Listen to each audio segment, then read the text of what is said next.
Assalamualaikum warahmatullahi wabarakatuh. Kepada yang terhormat, Ibu Nova Mardiana SEMM selaku dosen pengampu mata kuliah Hukum Bisnis dan teman-teman yang saya sayangi. Saya di sini selaku moderator untuk presentasi dari kelompok 6. Adapun materi yang akan kami sampaikan mengenai penyelesaian perselisihan hubungan internasional. Sebelum masuk ke materi, izinkan saya memperkenalkan anggota dari kelompok 6. Next slide.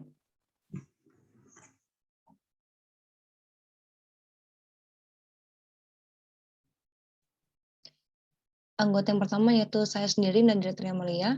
Anggota kedua, Aji Prasetyo. Anggota ketiga, Vina Indriani. Anggota keempat, Jagat Satria. Anggota kelima, Faiz Ardana. Anggota keenam yaitu Abid Hanan. Anggota ketujuh, Esa Aulia. Anggota kedelapan, Niken Aulia. Anggota ke-9, Kartika Triananda. Anggota ke-10, Atika Handa Fitriani. Anggota ke-11, Diana Lorenzi Regar. Anggota ke-12, Mutiara Puspitasari. Anggota ke-13 Ali Akbar Hussein, anggota ke-14 Joy Benjamin Rafael, anggota ke-15 Muhammad Rafi Hanif, dan anggota terakhir itu Kernisa Utari. Next slide. Nah, tujuan pembelajaran kita kali ini yaitu diharapkan mahasiswa atau mahasiswa dapat memanfaatkan untuk mendukung pola belajar dan pola berpikir serta mengembangkan inovasi kreatif dan inovatif guna mencetak generasi penerus bangsa yang unggul dan mampu bersaing di era revolusi 4.0. Next slide. Materi yang pertama akan disampaikan oleh Joy Benjamin. Kepada Joy Benjamin, dipersilakan. Terima kasih, Wira, atas kesempatannya. Next slide. Di sini kita akan membahas tentang hubungan industrial. Apa sih hubungan industrial itu? Berdasarkan Undang-Undang Nomor 13 Tahun 2003 tentang Ketenagakerjaan Pasal 1 Angka 16 mengartikan hubungan industrial adalah suatu sistem hubungan yang terbentuk antara para pelaku dalam proses produksi barang dan atau jasa yang terdiri dari unsur pengusaha, pekerja atau buruh, dan pemerintah yang berdasarkan nilai-nilai Pancasila dan Undang-Undang Dasar Negara Republik Indonesia tahun 45. Meninjau dari pengertian undang-undang tersebut dapat diartikan kesimpulan hubungan industrial merupakan hubungan antara seluruh pihak terkait dan berkepentingan, terutama yang menangani proses produksi maupun pelayanan dari suatu perusahaan. Agar perusahaan dapat berjalan dengan baik, dapat memulai untuk menciptakan hubungan industrial yang sejalan, mensejahterakan, harmoni, serta aman. Next.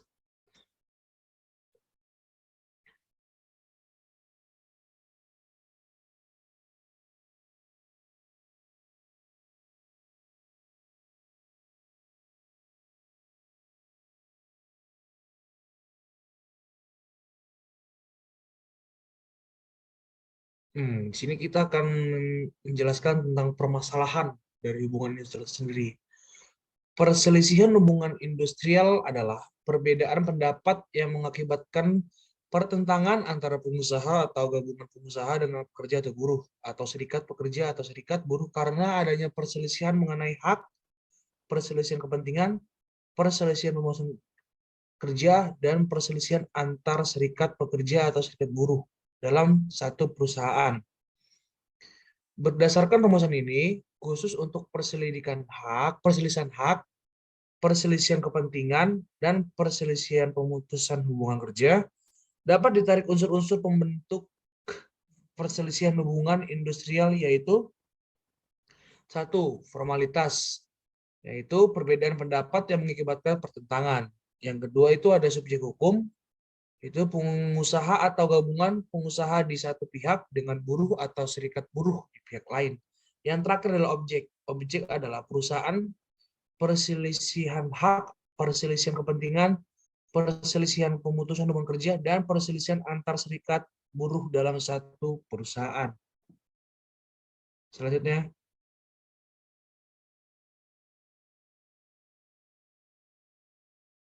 Next.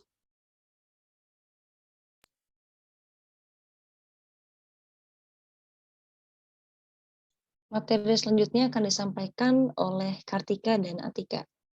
Kepada Kartika dan Atika, waktu dipersilakan. Terima kasih sebelumnya kepada moderator. Materi selanjutnya adalah problem. Unsur pembentuk perselisihan hubungan industrial khusus perselisihan antar serikat buruh dalam suatu perusahaan adalah berdasarkan pasal 1 angka 5 Undang-Undang Nomor 2 Tahun 2004. Yang pertama formalitas yaitu perselisihan itu sendiri, yang kedua subjek hukum berupa serikat buruh di satu pihak dengan serikat buruh lainnya di pihak lain dalam satu perusahaan. Yang ketiga objek, yaitu tidak ada persesuaian paham mengenai keanggotaan, pelaksanaan hak dan kewajiban keserikat buruhan. Next.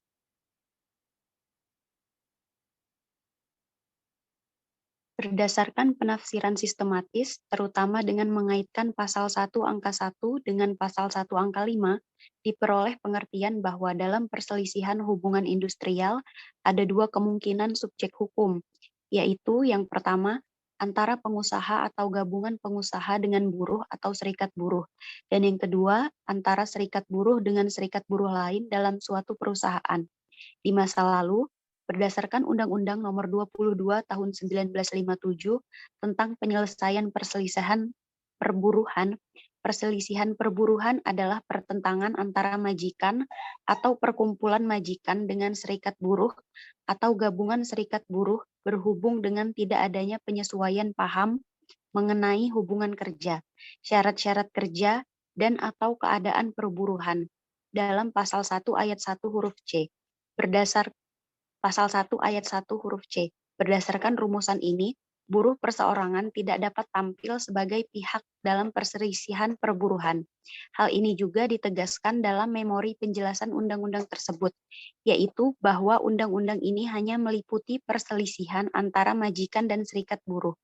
Perselisihan antara majikan dan buruh perseorangan atau segerombolan buruh tidak diliput oleh undang-undang ini. Angka 5 huruf A. Sekian materi yang dapat saya sampaikan, saya kembalikan kepada moderator. Baik, terima kasih Kartika. Materi selanjutnya akan disampaikan oleh Atika. Kepada Atika dipersilakan. Baik, terima kasih. Selanjutnya, berdasarkan pengertian perselisihan perburuhan yang terdapat dalam pasal 1 ayat 1 huruf C Undang-Undang Nomor 22 Tahun 1957 dalam berbagai keputustakaan, perselisihan perburuhan dibedakan menjadi dua, yaitu yang pertama, perselisihan hak atau Rechtsgleichheit, dan yang kedua, perselisihan kepentingan atau Belangungsgleichheit. Berdasarkan hal ini, ternyata di masa lalu pun ada perselisihan hak maupun perselisihan kepentingan. Jika dibandingkan dengan Undang-Undang Nomor 2 Tahun 2004, perbedaannya terletak pada penegasannya. Di masa lalu, penegasan adanya dua perselisihan itu terdapat di dalam doktrin, sedangkan dalam Undang-Undang Nomor 2 Tahun 2004, dua hal tersebut tercantum secara tersurat atau eksplisit. Di samping itu, mengenai perselisihan pemutusan hubungan kerja diatur dalam undang-undang tersendiri, yaitu Undang-Undang Nomor 14 Tahun 1964 tentang pemutusan hubungan kerja di perusahaan swasta. Undang-Undang Nomor 22 Tahun 1957 dan Undang-Undang Nomor 14 Tahun 1964 tidak mengenal perselisihan antar serikat buruh dalam satu perusahaan. Sekian dari saya kembalikan ke moderator. Terima kasih kepada Atika telah menyampaikan materi. Selanjutnya akan disampaikan oleh Esa. Kepada Esa dipersilakan. Baik, terima kasih moderator. Selanjutnya, jenis perselisihan hubungan industrial. Next.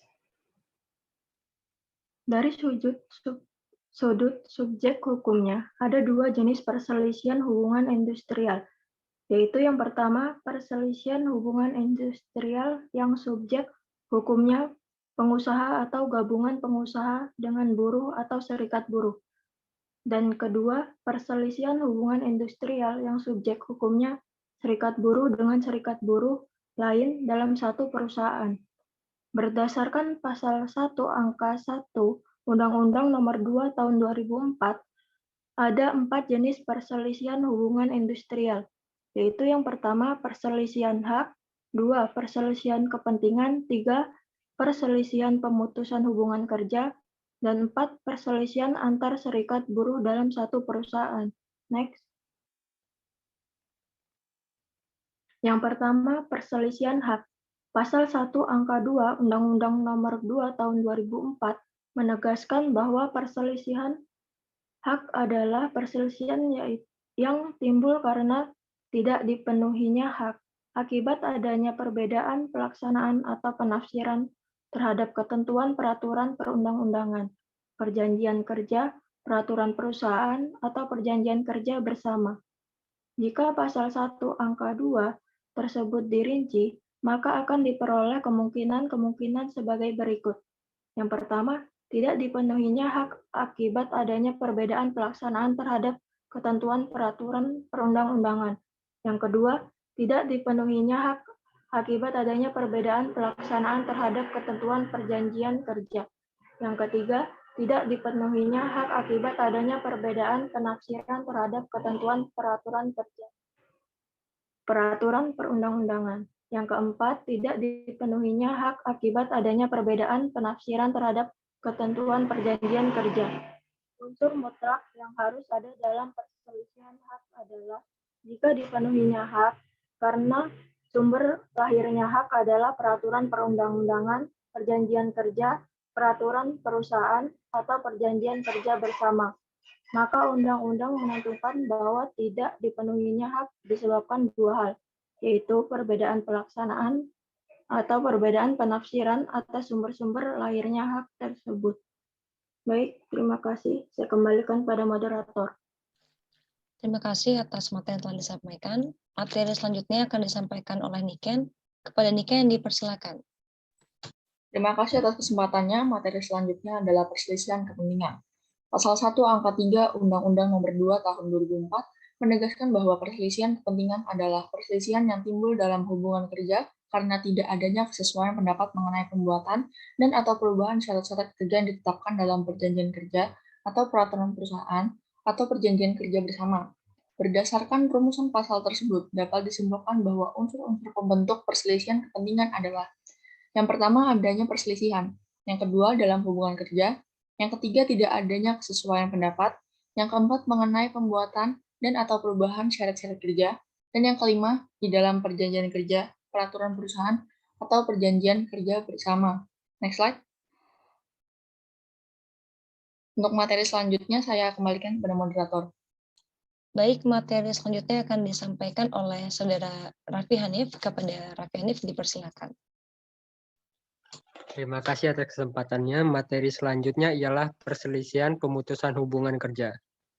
Menurut pasal 1 angka 4 Undang-Undang Nomor 2 Tahun 2004, perselisihan pemutusan hubungan kerja adalah perselisihan yang timbul karena tidak adanya kesesuaian pendapat mengenai pengakhiran hubungan kerja yang dilakukan oleh salah satu pihak.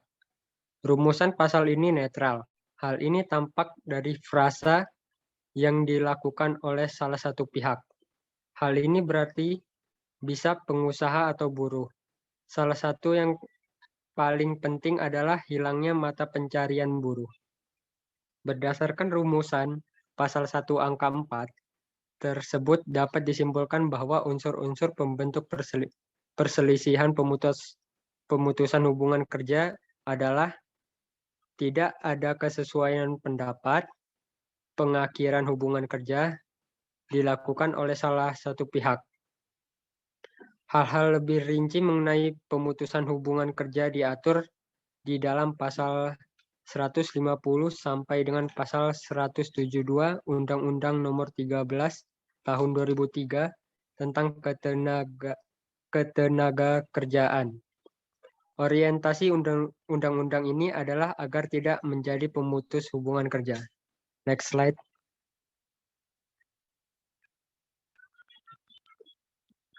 Selanjutnya, perselisihan antar serikat buruh dalam satu perusahaan.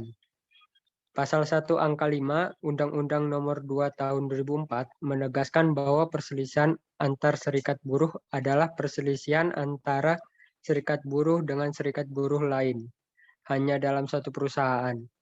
karena tidak adanya persesuaian paham mengenai keanggotaan, pelaksanaan hak dan kewajiban ke serikat pekerjaan, berdasarkan rumusan ini dapat disimpulkan bahwa unsur-unsur pembentuk perselisihan antar serikat buruh adalah ada perselisihan antar serikat buruh dalam satu perusahaan, tidak ada persesuaian paham mengenai keanggotaan atau tidak ada persesuaian paham mengenai pelaksanaan hak ke serikat pekerjaan atau tidak ada persesuaian paham mengenai pelaksanaan kewajiban ke serikat pekerjaan.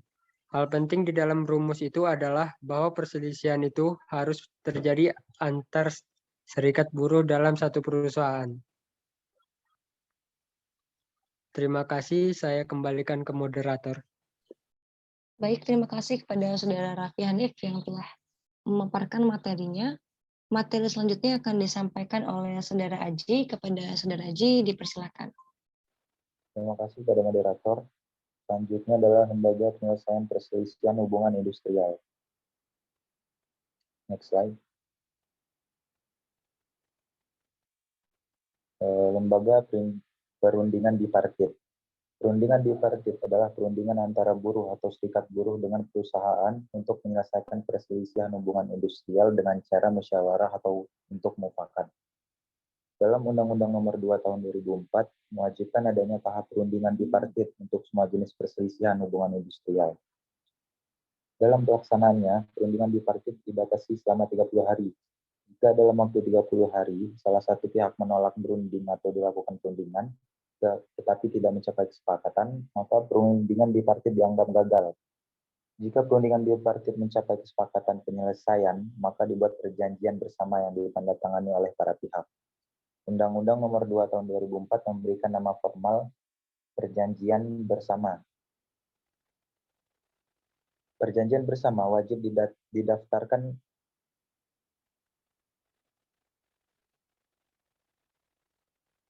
Perjanjian bersama wajib didaftarkan para pihak pada pengadilan hubungan industrial pada pengadilan negeri di wilayah hukum para pihak yang mengadakan perjanjian.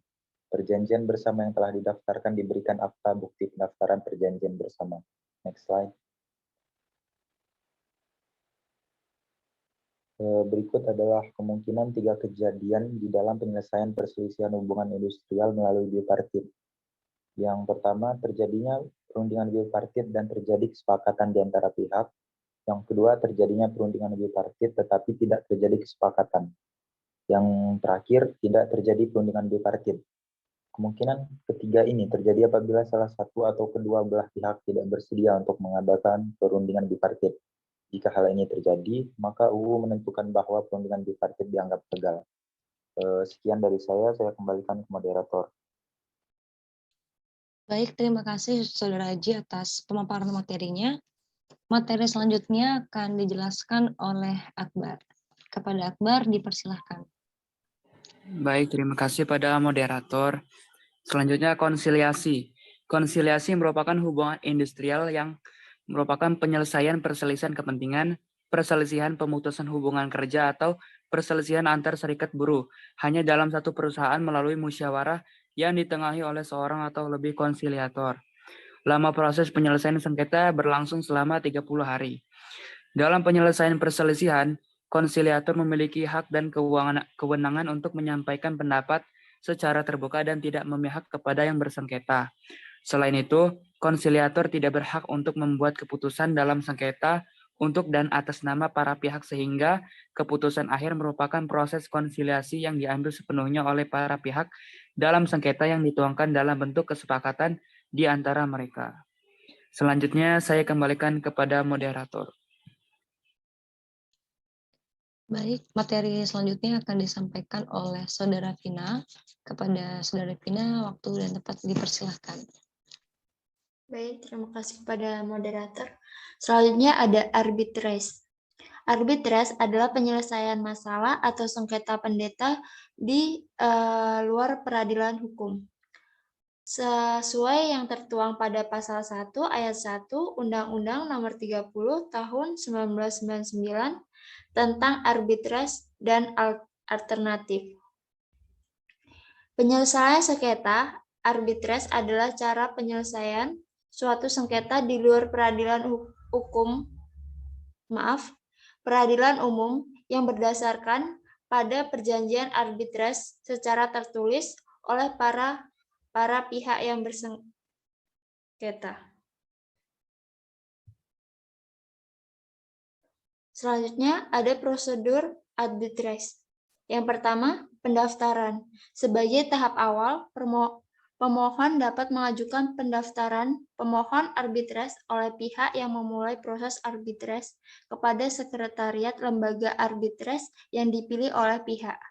Yang kedua, permohonan mengadakan arbitrase atau request for arbitration. Yang ketiga, dokumen. Pemohon harus melampirkan salinan otentik yang terkait dengan sengketa yang bersangkutan dan salinan otentik perjanjian arbitrase dan dokumen lain yang relevan. Apabila ada dokumen yang akan menyusul, permohon harus konfirmasi mengenai dokumen susulan tersebut. Yang keempat, menunjukkan arbiter.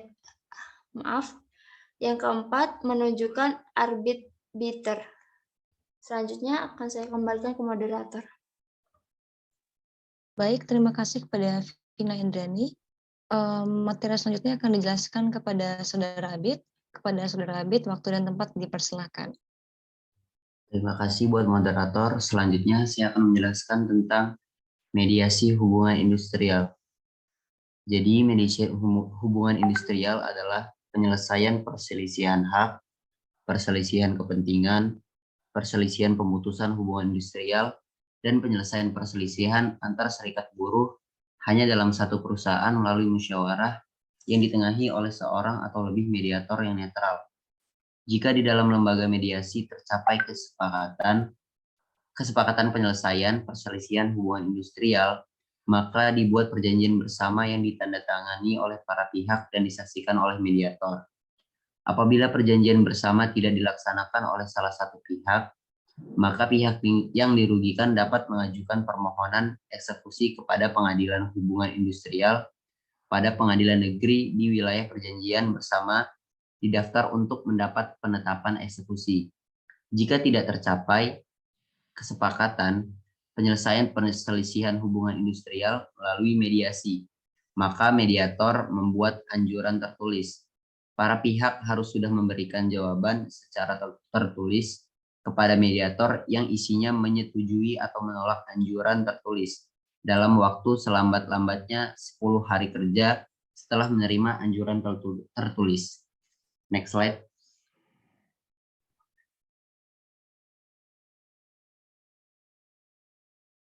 Selanjutnya, pengadilan hubungan industrial. Pengadilan hubungan industrial adalah pengadilan khusus yang dibentuk di lingkungan pengadilan negeri yang berwenang memeriksa, mengadili, dan memberi keputusan terhadap perselisihan hubungan industrial.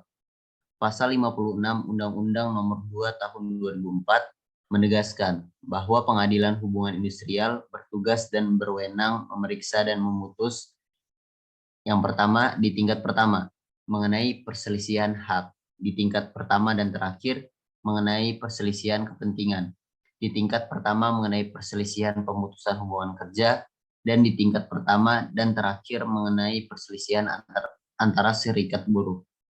Hal penting yang diatur di dalam Undang-Undang Nomor 2 Tahun 2004 adalah bahwa jika perselisihan hak atau perselisihan kepentingan diikuti perselisihan pemutusan hubungan kerja, maka pengadilan hubungan industrial wajib memutus terlebih dahulu perkara perselisihan hak atau perselisihan kepentingan tersebut. Terima kasih, sekian dari saya kembalikan ke moderator. Baik, terima kasih kepada Saudara Abid yang telah memaparkan materi. Materi selanjutnya akan dijelaskan oleh Saudara Faiz. Kepada Saudara Faiz, waktu dan tempat dipersilakan. Materi selanjutnya adalah upaya hukum. Di dalam perselisihan ini hanya dikenai lembaga kasasi. Jika pengadilan hubungan industrial memutus perselisihan hak atau perselisihan pemutusan hubungan kerja, maka pihak yang tidak puas atas keputusan tersebut dapat mengajukan kasasi ke Mahkamah Agung. Putusan pengadilan hubungan industrial dalam perselisihan kepentingan dan perselisihan antar serikat buruh dalam suatu perusahaan merupakan putusan yang mempunyai kekuatan hukum tetap. Sekian dari saya, selanjutnya saya kembalikan kepada moderator. Terima kasih Saudara Faiz yang telah memaparkan materinya. Materi selanjutnya akan saya sampaikan sendiri, yaitu kesimpulan. Kesimpulan dari materi kita hari ini yaitu hubungan industrial merupakan hubungan antara seluruh pihak terkait dan berkepentingan. Di dalam hubungan ini, terdapat kemungkinan perbedaan pendapat yang mengakibatkan pertentangan antara masing-masing pihak. Perselisihan yang terjadi dapat berupa perselisihan hak, kepentingan, PHK, dan perselisihan antar serikat buruh dalam satu perusahaan. Lembaga perlindungan bipartit, konsiliasi, arbitrase, mediasi, dan pengadilan hubungan industrial merupakan lembaga yang mempunyai kewenangan absolut yang berbeda dalam menyelesaikan 4 jenis perselisihan hubungan industrial. Baik, terima kasih atas perhatiannya. Cukup sampai di sini presentasi dari kami. Bila ada kesalahan mohon dimaafkan, bila ada perasaan mohon diungkapkan. Sekian, terima kasih. Wassalamualaikum warahmatullahi wabarakatuh.